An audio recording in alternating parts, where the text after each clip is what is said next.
Ethan Carter had a reputation that everyone admired. He was the kind of man who never refused a request. If someone needed money, he lent it. If someone needed a ride, he canceled his own plans. If coworkers wanted help finishing their projects, Ethan stayed late while they went home early. People called him generous, selfless, and kind.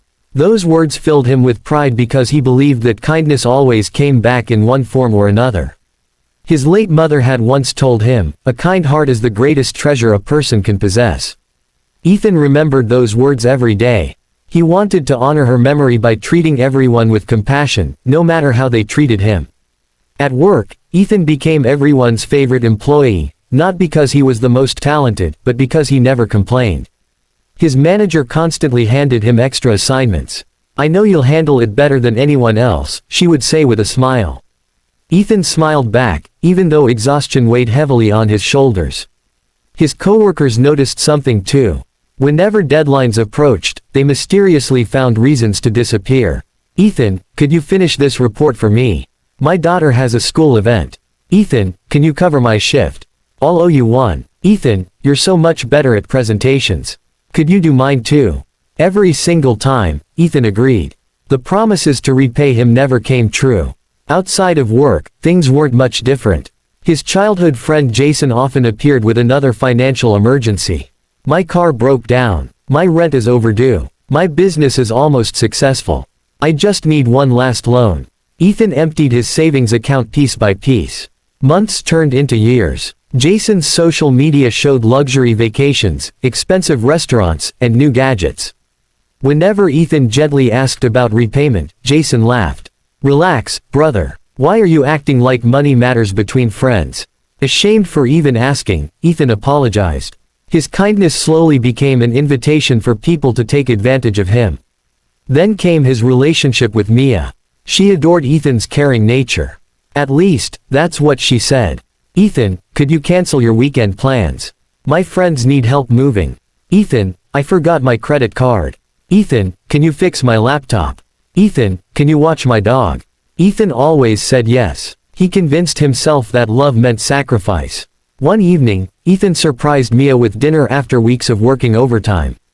Instead of gratitude, she frowned. "I can't stay." "Why?" "My friends invited me to a concert.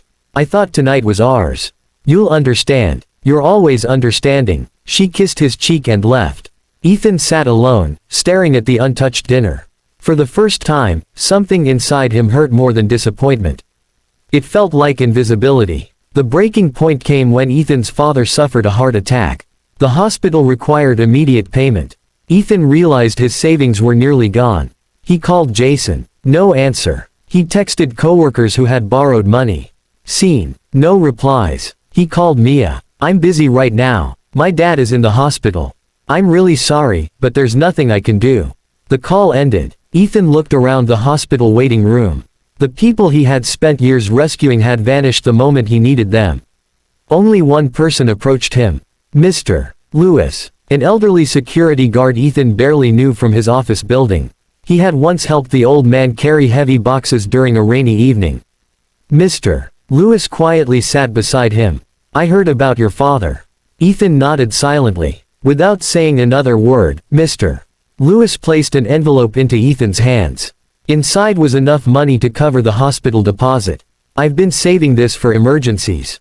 I can't accept this." "You already have." "What do you mean?" "Years ago, when everyone ignored an old security guard struggling in the rain, you stopped to help me." It wasn't a big deal.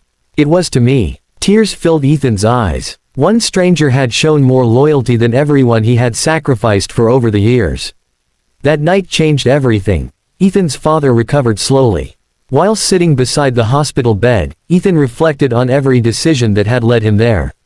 He realized something painful. He had confused kindness with endless self-sacrifice. He believed saying, "no," made him selfish. In reality, saying, "yes," to everyone had forced him to say, "no," to himself. The next Monday, life tested him immediately. A coworker rushed over. "Ethan, can you finish my report?" Ethan smiled politely. "I'm sorry, but I have my own deadlines." The coworker blinked in surprise. "Oh, okay." No argument. No anger. Just surprise. Later that afternoon, another colleague asked him to stay late. "I can't tonight." "But you always do." "Not anymore." Word spread quickly around the office. Some people whispered that Ethan had changed. Others called him selfish. For a moment, guilt returned. Then he remembered sitting alone in the hospital waiting room. The guilt disappeared. Jason called a few days later. "I need another loan. I'm not lending money anymore." "What happened to you?" "I learned something." "What?" "Helping someone shouldn't destroy the helper." Jason laughed. "You've become cold." "No, I've become wise." Jason hung up. He never called again. Months later, Ethan noticed something unexpected. The people who disappeared after hearing "no" had never truly cared about him. The ones who stayed respected him more than before.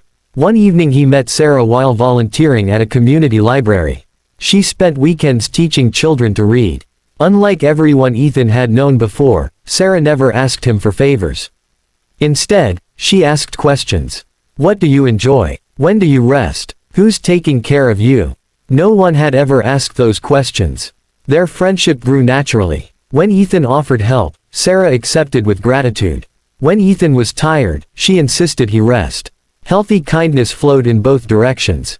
Months later, Ethan received a promotion. His manager admitted something surprising. "Ever since you started setting boundaries, your work has improved dramatically."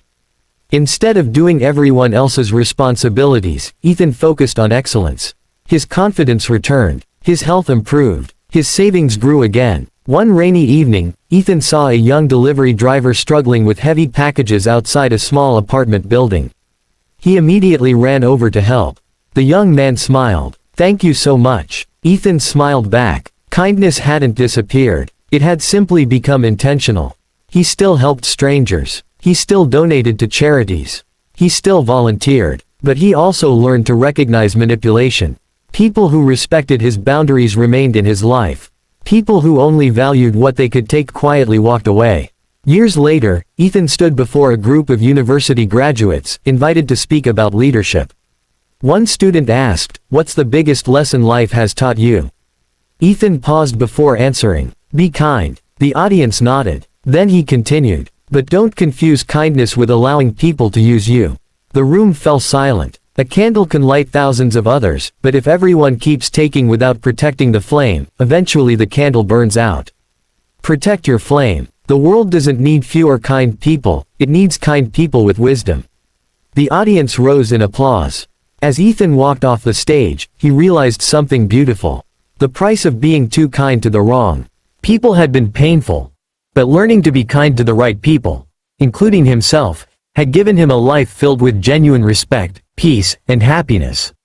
Moral: kindness is a strength, not a weakness. But true kindness includes self-respect. The right people will appreciate your generosity, while the wrong people will only exploit it. Protect your heart, set healthy boundaries, and let your kindness be guided by wisdom.